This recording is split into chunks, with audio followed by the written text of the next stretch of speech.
Հետևիր սրտիդ ձայնին, այն քեզ ուզում է տանել անհայտ հեռուներ, վայելիր աշխարհի ճգնաղ քաղաքներն ու արևոտ լողափերը նոր զգացողություններով, նոր համերով։ 2026-ը թող լինի հույսերի, մոտիվացիայի, նպատակների իրագործման տարի։ Եվ հիշեք, ամեն ինչ սկսվում է մեկ որոշումից։ Նոր տարին գալիս է նոր հնարավորություններով ու արկածներով։ Քո հաջորդ արկածը մեկ թռիչքի հեռավորության վրա է։ Travel with M 095 89 20 48 Բարև ձեզ հարգելի հեռուստադիտողներ, մենք շարունակում ենք կարևորագույն թեմաների քննարկումները։ Այս բան ես զրուցել եմ Հայ կառուցողական կուսակցության ղեկավար Անդրեաս Ղուկասյանը, շնորհակալ եմ պարոն Ղուկասյան, վերաբերություններ ժողովրդ վաղուց չէինք հանդիպել, բայց այս ընթացքում ընտրություններ տեղի ունեցան, խորհրդարանը ունեցան, բայց ընտրություններ։ Այո, ասում են, մեզ վստահեցնում են, որ ընտրություններ են եղել։ Մի խոսքով խորհրդարանը ձևավորվեց, վաղը չէ մյուս օրը տեղի կունենա Անդրանիկ նիստը եւ վերջնականապես ձևավորված կհամարվի խորհրդարանը, եթե ամեն բան ավարտվի այնպես, ինչպես ենթադրվում է։ Եվ Նիկոլ Փաշինյանը կրկին վերընտրվեց, թեպետ այս անգամ համոզմունք կար, որ քանի որ առաջնորդող ուժը ուղիղ իմաստով նախորդ իշխանությունների հետ չգիտեմ, առնչություն բառը ճիշտ է, որտեղ ինչ որ առնչություն ունեցել է, բայց ուղիղ մասնակցություն չի ունեցել, եւ մյուս կարևոր հանգամանքը շատ հարուստ մարդ է, եւ ունենալով մեր աչքի առաջ Վրաստանի օրինակը, որտեղ շատ հարուստ մարդը եկավ եւ Սաակաշվիլից վերցրեց իշխանությունը, շատերի մոտ կար սպասելիք, որ այդ արդեն շատ հարուստ մարդու մասնակցությունը վերջնական որոշել է, որ Փաշինյանից ազատվում են։ Բայց պարզվեց այդպես չի։ Թեպետ կային մարդիկ, թվում նաև մեր եթերում, թվում նաև ես, ովքեր կարծում են, որ այստեղ շատ հարուստ մարդը շատ օգտակար չի լինի։ Խնդրեմ։ Ինչ տեղի ունեցավ, ինչու այսպիսի դասավորվածություն եւ ինչն է Փաշինյանի երկարակեցության գաղտնիքը ձեր գնահատմամբ։ Իսկ եթե այսպես փորձենք նայել, Բորիս, կար հնարավորություն փոխել Հայաստանի քաղաքական կուրսը։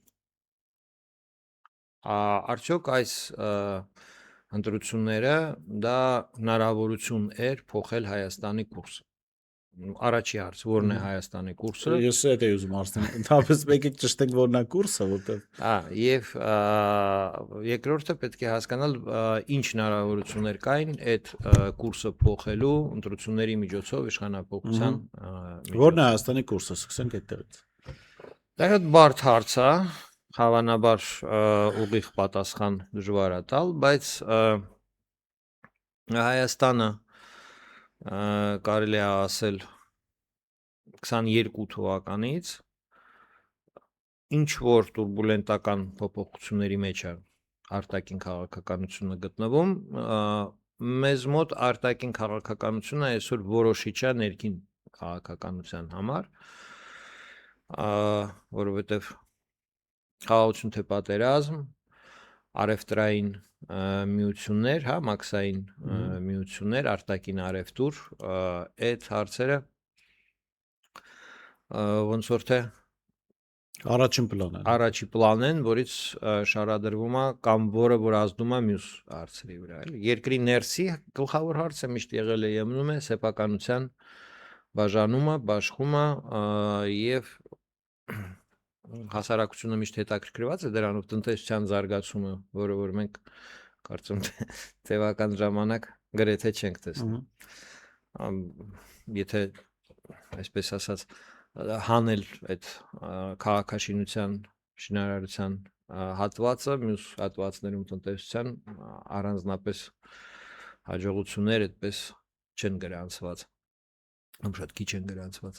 բայց դա էլ կապված է նորից արտաքին քաղաքականության հետ, որովհետև կապված է արտաքին ներդրումների հետ։ Եվ այս թնջուկի մեջ իմ տպավորությունը, որ ես այսպես եմ տեսնում, երկու աշխարհքաղաքական կարելի ասել էտապի բաժանել Փաշինյանի արտաքին գործարքները։ Դա 20 թվականի պատերազմից ընդառաջ ձեռք բերված աշխարհքաղաքական որոշակի գործարք, որը վերաբերվում էր Արցախին։ Եվ 22 թվականին նոր գործարք, որը որ կրկին վերաբերվում էր Արցախին, բայց իր հետ միասին արդեն պարունակում էր ինչ որ շարունակություն Հայաստանի մասով այլ ոլորտների համար։ Մենք շատ ենք խոսացել այդ 20 թվականի առաջի փուլի գործարքի մասին, այս ընթացքում մեր նախորդ հարցազրույցից հետո հրապարակվեցին Մինսկի խմբի բանակցային փաթեթները, Փաշինյանը հայտարարեց, որ սա ապացուցում է իր ասացները, իրականում ոչ մեկ բանավեճի չմտավ Փաշինյանի հետ, Արտուր Օսիպյանը փորձեց ընտրությունների ժամանակ դա անել, հարց տալ Փաշինյանին, որտեղ է այդ խաղաղ կարգավորման առաջարկներում գրված, որ Արցախը պիտի լիներ Ադրբեջանի կազմում, եւ բոլորս գիտենք ինչով ավարտվեց այդ ինչ բուրն պես ռեակցիա տվեց Փաշինյանը դրա վրա։ Բայց երկրորդ этаպի հետ կապված ավելի շատ մութ կողմեր են եղել, հասկանալի չէր Պրագայի ազդեցությունը սկզբից այս ամենի վրա, տակը Պրագան ինչա ունեցել, այնուամենայնիվ կարելի է ասել, որ կուրսը դա որը որ Հայաստանը հիմա տանում է Արցախի մասով, Արցախը թողնել Ադրբեջանի կազմում, դա ուղիղ բոլորը ասում են, դա ասեց Պուտինը Նիկոլ Փաշինյանի հետ իր վերջի պատմական հանդիպման ժամանակ, որ այդ հարցը պիտի այս ընտրություններով փակվի մեկընդմիշտ։ Դա Պուտինը ասաց, թե Փաշինյանն ասաց։ Պուտինը ասաց, որ հույս ունի, որ այդ հարցը առհասարակ փակվի այս ընտրություններում։ Ներքին այսպես ձևակերպեցին, որ արտաքին ոլորտում փակ է, մնում է, որ ներքին ոլորտում փակ են։ Եվ դա ամեն օր ասում է ըստ էության Փաշինյանը, երբ որ առիթ է լինում։ Այսինքն հարց առաջին որևէ բան հնարավոր էր փոխել այդ դրության մեջ, թե ոչ։ Այսինքն Արցախի հարցը չփակել։ Հա, ես բարձրաձայնում եի մտածում Փաշինյանը ուր է տանում Հայաստանը, որ կողմ։ Որովհետև Պուտինը խնդրում է, ասում է հանրաքվե արա ԵԱՏՄ-ից դուրս գալու մասին, Փաշինյանն ասում է, չէ, այն ֆիլմ կար, չէ։ Պուտինը խնդրում է։ Չէ, այն ֆիլմ կար, որ ասում են, հանուն մեր ֆերմայի մի մետր էլ չեմ քշի, հիմա հանուն ֆերմայի Նիկոլ Փաշինյանը հանրաքվե չի անում։ Իմ կարծիքով Պուտինը չի խնդրում, պահանջում է։ Դա պայման է, այո, դա պայման է։ Փաշինյանը ինչու չի անում։ Ի վերջո քաղաքական իր մեծ քաղաքական ճանապարհը սկսել է ԵԱՏՄ-ից դուրս գալու այդ նախաձեռնությամբ խորհրդարանում 2017 թվականին, եթե չեմ սխալվում։ Անշնորհ բան է հիշել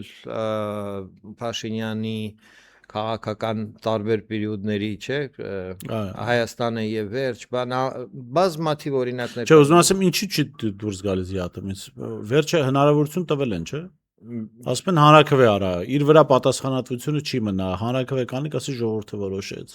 Իմ կարծիքով Ռուսաստանը հիմա իր համար արդեն այդ որոշումները ընդունել է, որ Հայաստանը պիտի դուրս գա։ Որ Հայաստանը ԵԱՏՄ-ից պիտի դուրս գա։ Ինչու։ Որովհետև հավանաբար Հայաստանը այլևս չի կարող ռեէքսպորտի համար լինել հարթակ Ռուսաստանի համար։ 22 թվականից ի վեր կտրուկ աճել էին Հայաստանի արտաքին արևտրի տվյալները, դա կապված էր Ռուսաստանի ռեէքսպորտի, ռեիմպորտի հետ, այսինքն Հայաստանը Եվրոպայից ներմուծում էր ապրանքներ, որը որ հետո արտահանում էր Ռուսաստան, եւ Ռուսաստանից ներմուծում էր ինչ-որ բաներ, որը հետո արտահանում։ Բայց ԵԱՏՄ-ն չի ստեղծվել, չէ՞, ռեէքսպորտի համար։ Ի վերջո 13 թվականի ստեղծված հիմնադրված կառույց է։ ԵԱՏՄ-ն առաջի հերթին մաքսային միություն է։ Հասկացա, բայց հիմա ի՞նչն է խանգարում, որ Հայաստանը այդտեղ մնա։ Իմ կարծիքով Ռուսաստանին հետաքրքիր չի այլևս իրավիճակ, եթե Հայաստանը ռեէքսպորտի համար հարթակ չի, Ռուսաստանի համար, այսինքն չի օգնում շրջանցել պատժամիջոցները, բայց տնտեսական բաժին ունի Ռուսաստանի շուկաներում։ Սա մեկ այն ինչ որ առաջնային է, երկրորդ հարցը էլի հետ վերադառնանք Արցախի խնդրին։ Վերջո Ռուսաստանի քաղաքականությունը Արցախի վերաբերյալ։ Իսկ իմ համոզմունքն է, որ Ռուսաստանը ի սկզբանե ուներ որոշում, որ Արցախը պետք է հանձնեն Ադրբեջանին, ինչպես Պուտինն էր ասում, հույսով որ դա ավելի մեղմ կանցնի, բայց դրա դիմաց Ադրբեջանից ինչ որ բան պիտի ստանար, չէ՞։ Եվ հարց, ինչ է ստացել։ Ինչ որ բան ստացել է։ Եթե դա աշխարհ քաղաքական հարթության մեջ նայենք, երևի կարելի է ենթադրել, որ Ռուսաստանը եւ Ադրբեջանը ունեն պայմանավորվածություններ կամ ունեն ինչ որ համատեղ ռազմավարություն, որը ենթադրում է Ռուսաստանի եւ Ադրբեջանի ավելի ամուր ինտեգրված ինչ որ քաղաքական Դուք հետևում եք Ադրբեջանում տեղ ունեցող իրար Ալիևի հայտարարությունների, Զելենսկու այցին։ Եվ հիմա այստեղ նույնպես տեսնում ենք ճակ այդ ուղղության վրա։ Դրա համար եմ ասում, պարզ սխեմաներ բացատրության համար աշխարհ քաղաքական դասավորության չեն գործում։ Շատ լավ, հիմա իմ մոտ հարց է։ Շատ հեշտ կլիներ մեզ հիմա վերլուծել, եթե մենք ասենք, այ տեսնում եք Ադրբեջանը ձգտում է ԵԱՏՄ, Հայաստանը պիտի ԵԱՏՄ-ից դուրս գա իր տեղը զիջի։ Հիմա հենց այդ հարցն էր եւ երբ որ ռուս-ադրբեջանական հարաբերություններում ճակ կա։ Վրաստանի հետ հարաբերությունները դեռ չեն կարգավորվել։ Ինչու է Ռուսաստանը ուզում ազատվել Հայաստանից։ Շահը ո՞րն է Ռուսաստանը։ Իսկ ինչ շահը ունի Հայաստանից Ռուսաստանը։ Ո՞րն է։ Ռազմաբազա ունի, ներկայություն ունի, Ինչի համար է պետք է ռազմաբազա, չգիտեմ։ Ո՞րն է տնտեսական այդ հարցերը պիտի ենթադրենք դնենք եւ գնահատենք։ Ռուսաստանի համար ինչ է նշանակում Հայաստանի հետ ռազմավարական հարաբերություններ, դաշնակցային հարաբերություններ ունենալը, ինչ բեռ է դա եւ ինչ օգուտներ ունի դրանից Ռուսաստանի Դաշնությունը։ Եվ դնենք համեմատության մեջ ենթադրենք Ադրբեջանի։ Բայց Ադրբեջանն էլ չէ, չունի կորցնում է։ Եթե Ադրբեջանի հետ հարաբերությունների բարելավում լիներ, չգիտեմ, Եթե Ադրբեջանը այլ դիրքորոշումներ ուներ, կարելի է ինչ-որ բան տեղավորել այս վերլուծության մեջ, բայց ինքը ըստ էության չունի նաև Ադրբեջանը։ Այստեղ նորից եմ ասում, մենք ապրում ենք նենց դարաշրջանում, երբ որ նամանավանդ այդ պոստսովետական հատվածը հրապարակային քաղաքականությունը եւ խոհանոցը տարբեր են։ Իրարից տարբերվում են, այսինքն հրապարակային մենք կարող ենք տեսնել մի վիճակ, իրականում ռազմավարությունը դրա թիկունքում լինի ուրիշ ձև։ Սա ըստ էության պատերազմական դրություն է, ոչ թե խաղաղ սովորական հարաբերությունների դրությունը, երբ որ դեզինֆորմացիա, մասկիրովկա եւ այլն օգտագործում են ոչ միայն ռազմադաշտում, նաեւ դիվանագիտական Լավ, Փաշինյանը ինչու չի ուզում դուրս գալ ԵԱՏՄ-ից։ Ի վերջո, վերջին տարիների իր կառավարության մեդիա քաղաքականությունն այն է եղել Ռուսաստանի նկատմամբ, այս քարոզը ատելությանը, որ վատ դաշնակից է, մեզ խաբեց, գցեց, Արցախը հանձնեց, չգիտեմ, հիմա ուզում են միջանցք խլեն տան Ադրբեջան, այս վատ խոսակցությունների ֆոնին կարծեք թե պիտի այսպես ԵԱՏՄ-ից դուրս գալու մասին հարաքվեի առաջարկը Պուտինի Փաշինյանի համար փրկողակ լիներ, վերջապես ազատվելու այդ վատ դաշնակցից։ Ինչու չի անում այդ հարաքվե։ Եվրոպան պատրաստ չէ խնամակալի դեր ստանձնել դրա համար։ Էդ էլ է հարց, պատրաստ է թե պատրաստ չի, որովհետև նորից եմ ասում, այդ մեծ շախմատի տախտակի վրա քայլերը հիմա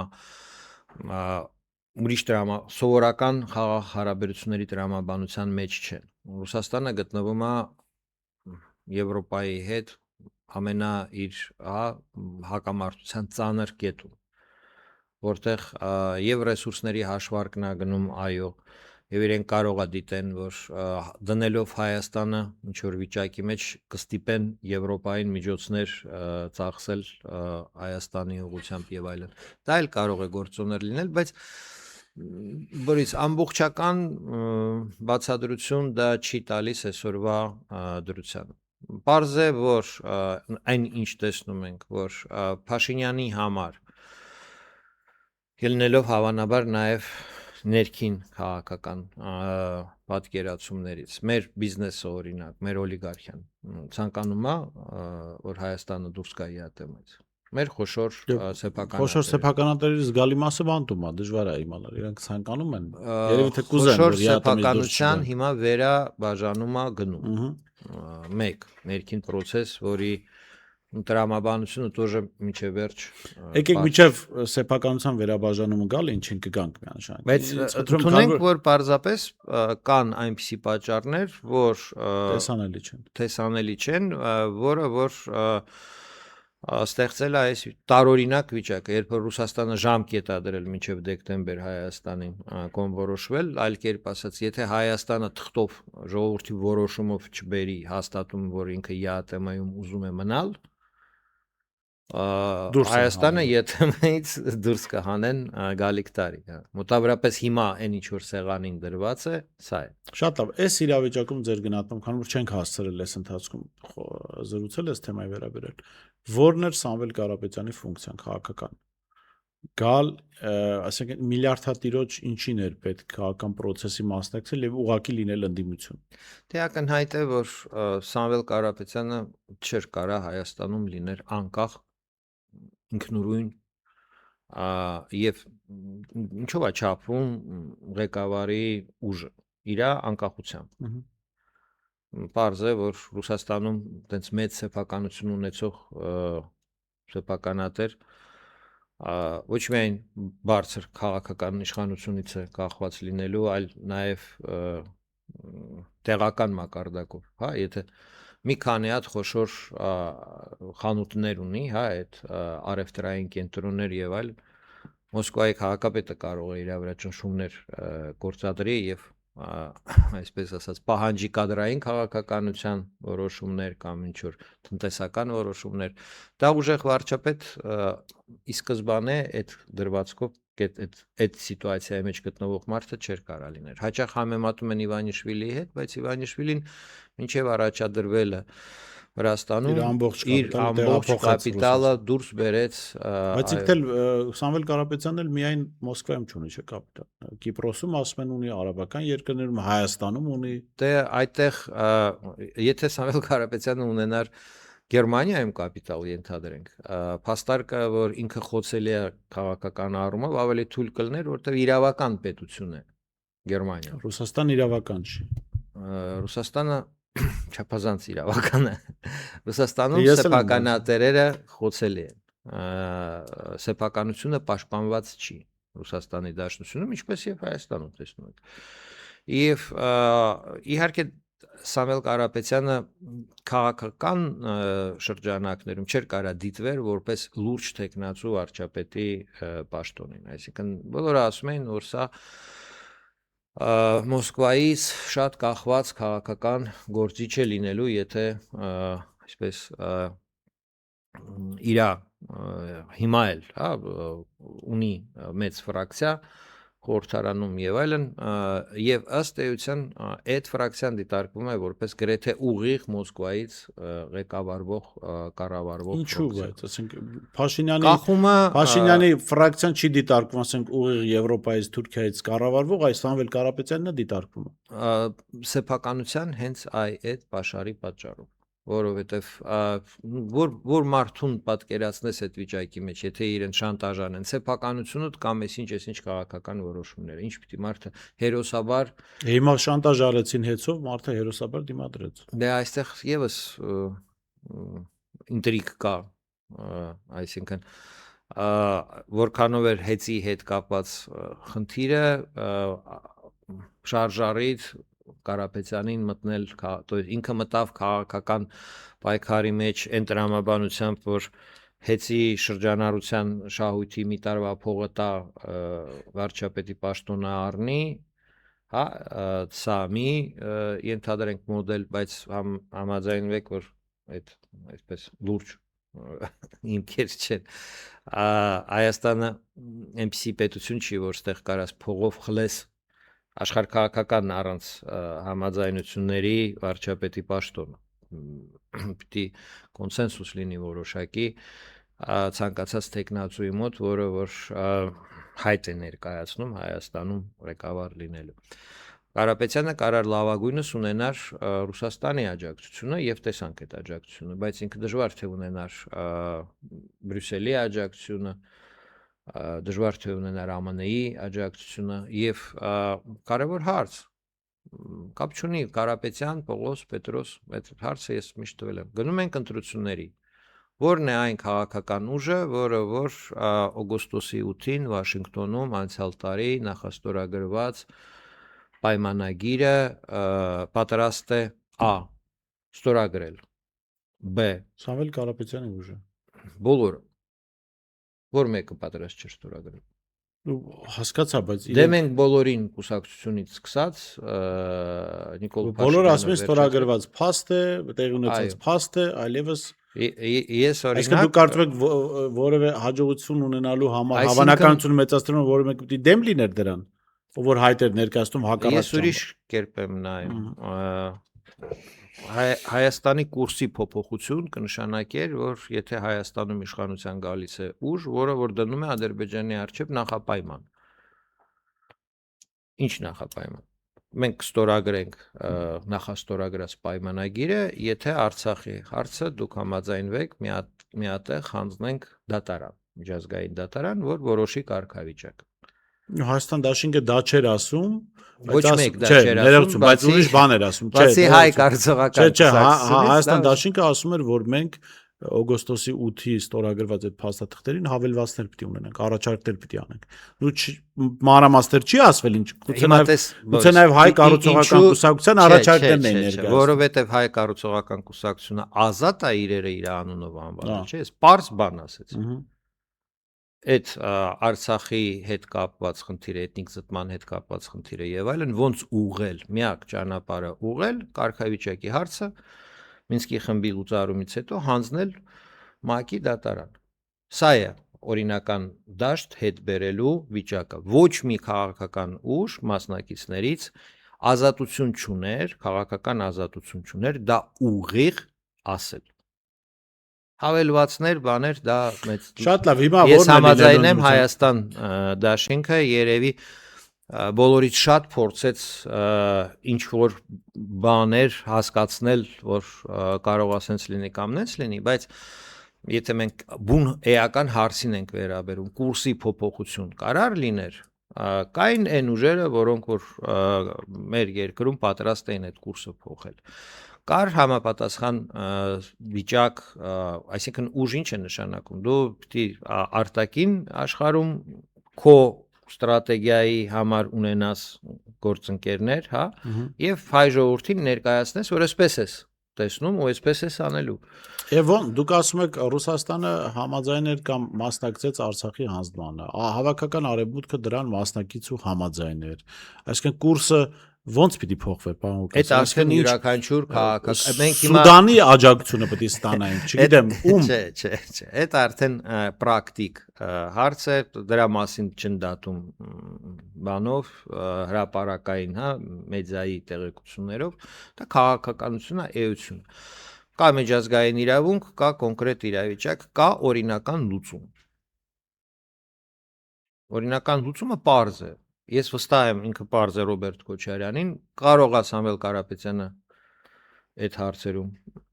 այդքան սեփական կարծիք ունենալ չի կարող, վստահ եմ, որ դա պարզ էր Սերժ Սարգսյանին, վստահ եմ, որ դա պարզ էր Լևոն Տեր-Պետրոսյանին եւ վստահ եմ, որ դա պարզ էր Նիկոլ Փաշինյանին։ Շատ լավ, հիմա լավ, ինչ իրականություն ենք քաղաքական։ Ես այն գործիչների շրջանակը թվարկեցի, ում համար հաստատ 100% իրենք չեն կարող ասել, մեզ համար դա պարզ չի։ Շատ լավ, հիմա ինչ քաղաքական իրավիճակ ունենք, այս խորհրդանը հաշվի առնելով, կա Սամվել Կարապետյանի ուժը 23%, 29 պատգամավորով Հայաստան դաշինքը 12 պատգամավորով, կա Նիկոլ Փաշինյանը սահմանադրական մեծամասնություն չունեցող ֆրակցիայով Եվ կա լեգիտիմության խնդիր կապված Բարգավաճ Հայաստանի այդ մանդատները գողանալու մասով։ Կա առհասարակ ընտրությունների Հիմա լավ, խնդիր, որովհետև բոլոր կողմերը շատ լավ, ասեցին, որ կա առհասարակ համաձայն, կա Փաշինյանը առհասարակ ասեց լեգիտիմություն։ սա այս Փաշինյանը ասեց ընտրություններում փողով են գնել ձայները, այսինքն անվավեր են Այո։ ընտրությունները։ Իր ասածը, եթե մենք չընդունենք իրեն որպես բալաբոլ քաղաքական իմաստով, իր ասածը ընտրությունները անվավեր են։ Այն թվերը, որ ինքը հնչեցրեց այն մասշտաբները ընտրակաշառքի, որ ինքը համոզված է, որ լինի, նշանակում է, որ ընտրությունները անվավեր են։ Փաստարկները, որոնք որ բերեց ընդդիմությունը, տեսանք բանում թվով այդքան բողոք պատմության մեջ չի եղել, նույնիսկ բոլորն են բողոք։ բոլորն են բավակել, այո։ Այսինքն համարել սա լեգիտիմ ընտրություններ, Ոչ լեգիտիմ խորհրդարանով Փաշինյանը որքան կարող է ձգել։ Եվ այս ընդդիմությունը ինչ կարող է անել։ Կամ արդյոք քաղաքական դաշտը կարող է վերաձևվել, նոր ընդդիմություն առաջ գա եւ Փաշինյանի համար դա ռեալ խնդիր դառնա։ դե ձգել բառը ստեղ միշտ ամեն մի ընտրություններից հետո ասում են էս երկար չի կարա ձգվի, բայց տարի անցնում է չափանիշը ինչով պիտի գնահատվի ձգել կամ Չէ, որովհետեւ նախորդ 21 թվականի ընտրությունները դուք էլ նկատեցիք, այսպեսի լեգիտիմության խնդիր չուներ, այսինքն այստեղ իշխանությունը ասում է կեղծվել է, ընդդիմությունը ասում է կեղծվել է։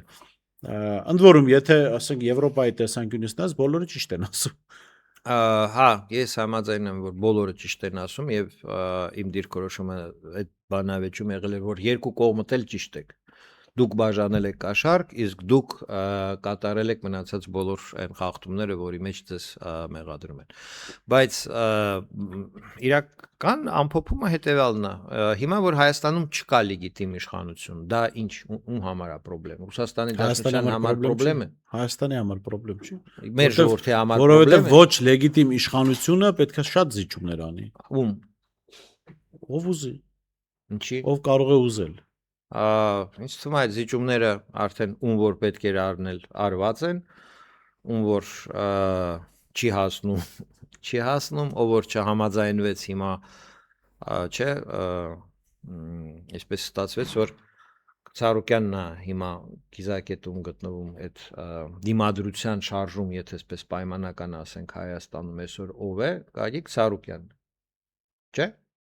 Ինչ որ մի բանի հետ չհամաձայնվեց ու ենթարկվեց հալածանքի։ Չհամաձայնվեց, թե Նիկոլ Փաշինյանը առաջարկել չարեց։ Որտեվ անձնական վիրավորանք էր։ Դե անձնական վիրավորանք, բան եւ այլն, այդ Նիկոլ Փաշինյանի Փաշինյանի նման մարդու համար դա կարևոր է։ Ելգդաշինք հիշում եք ոնց էր ձևավորվում։ Դու իրար հայում էին, հետո միանում էին։ Հետո դառա քաղաքական։ Չէ, բայց դա པարզ է, չէ, Ելգդաշինքը ասեցին դուք հիմա որ հայում եք իրար, հիմա պիտի միանաք իրար։ Ոնց որ Փաշինյանը այդ բանը ասող չկա, որ հիմա պիտի միանաք Ծառուկյան, այդ կամ ներեք իրար։ Եթե մենք համարենք, որ Փաշինյանի, ով ուզում է լինի Հայաստանի վարչապետի համար այսօրվա վիճակով, հա, գլխավոր ուղղությունները թիվ 1 ԱՄՆ-ն է։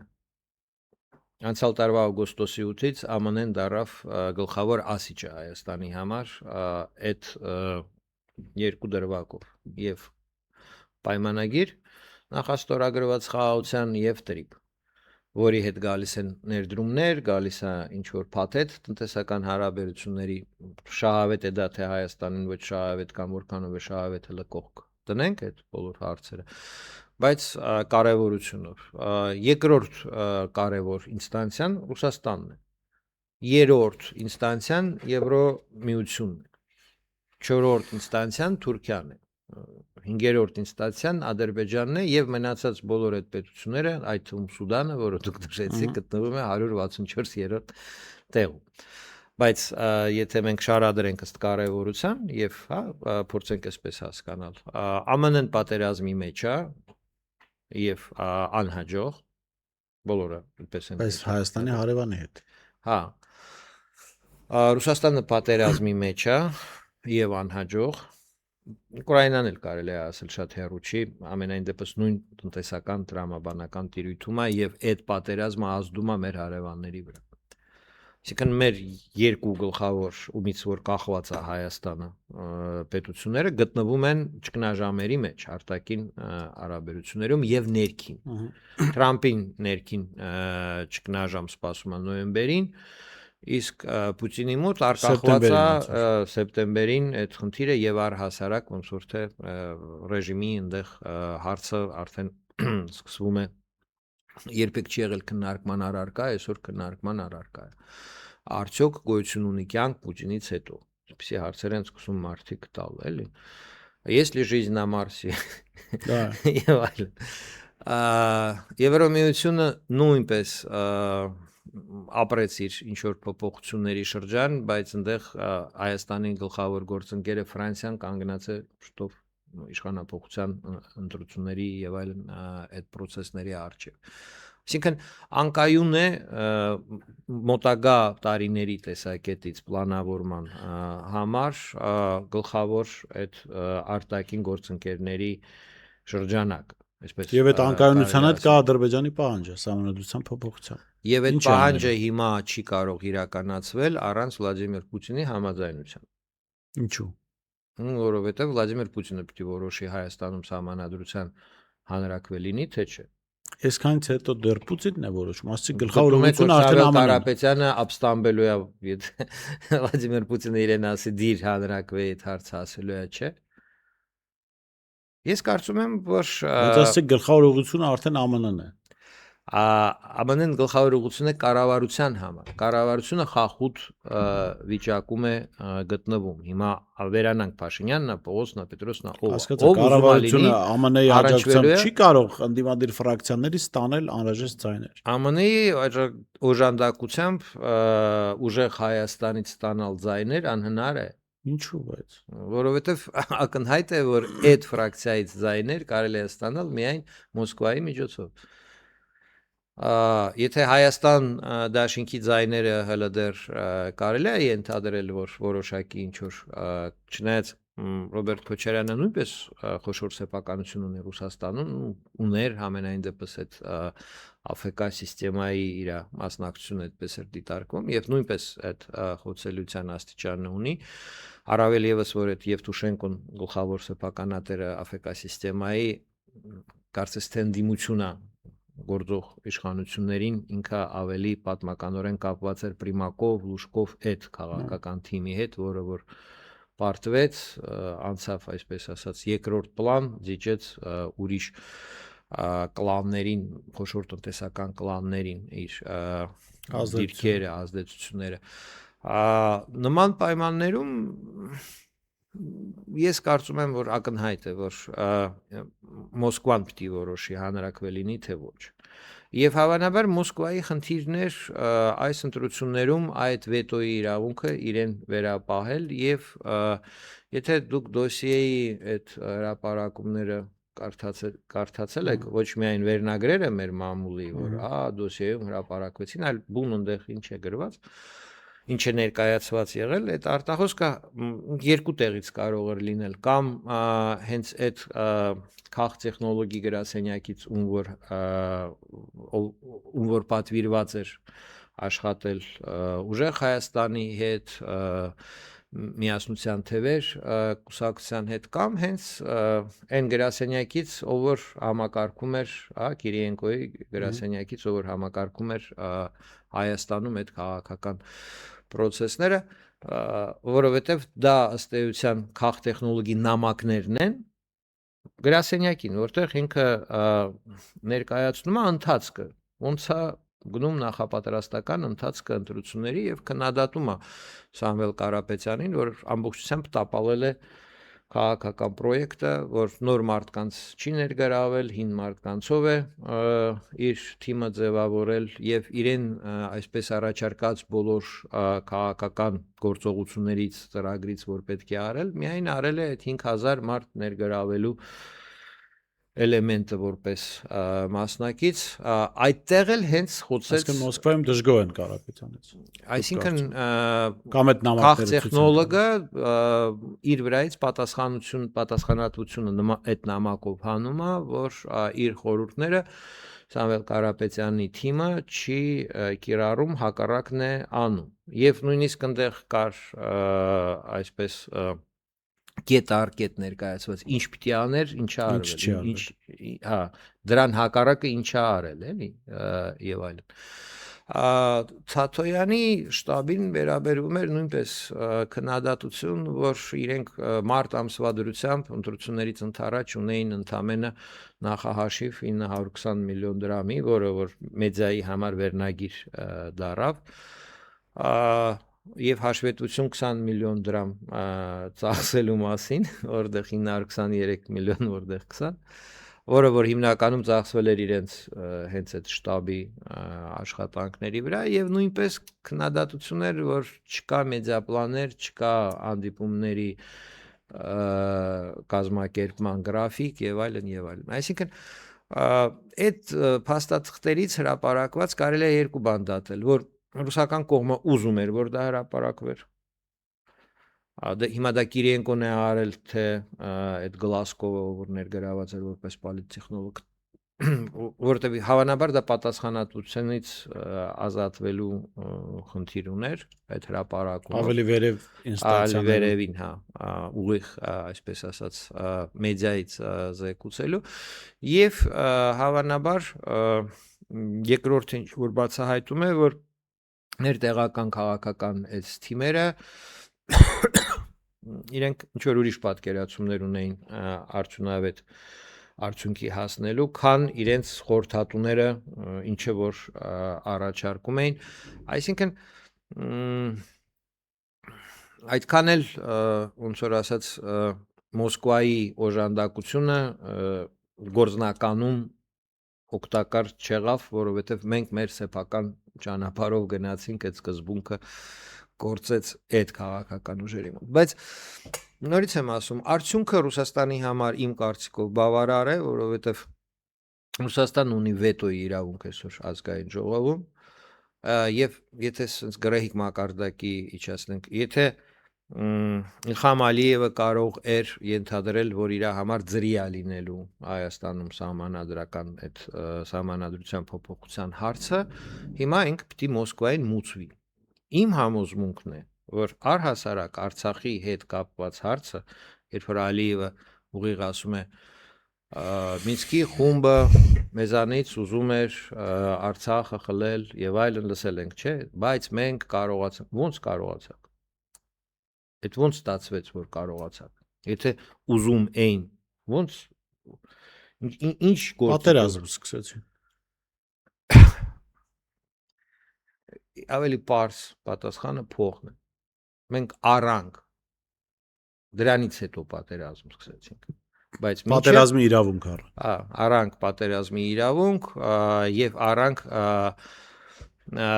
այդ դրանից հետո բխող ինչ որ այսպես ինդուլգենցիաներ պատերազմ սկսելը մի բան է։ Իհարկե Մինսկի խմբի 3 պետություններից հնարավոր էր առնել այդ ամեն ինչը։ Մեկից որ հաստատ հնարավոր էր։ Մեկից, ասենք, գիտեք, ես այդ մեկը ունի այդ համբավը։ Ես ազատ խոսքի կարծիքների, վերլուծությունների ամենակողմ մարդն եմ, բայց ես չեմ անցալու, երբ որ ասեք Ռուսաստանին մեղադրելու համար Միացյալ Նահանգներն ու Ֆրանսիան ներկայացվում որպես հարիվներ։ Չէ։ Այսինքն Միացյալ Նահանգներն ու Ֆրանսիան անարդար կլներ այսօր միջազգային մամուլը, էքսպերտները, ԱՄՆ-ի հանրությունը գտնում են, որ Տրամպը անցել է Պուտինին վաղուց հասկացա, բայց այդ գործընթացը առանց Միացյալ Նահանգների ու Ֆրանսիայի հնարավոր չէ։ Պոզիցիայով կոռումպացված ամենակոռումպացված լինելու, հա, այնտեղ էլ հարցը լուծած։ Ռեյտինգով Տրամպը Բաքվում Trump Tower պետք է կառուցվեր։ Մենք ապրում ենք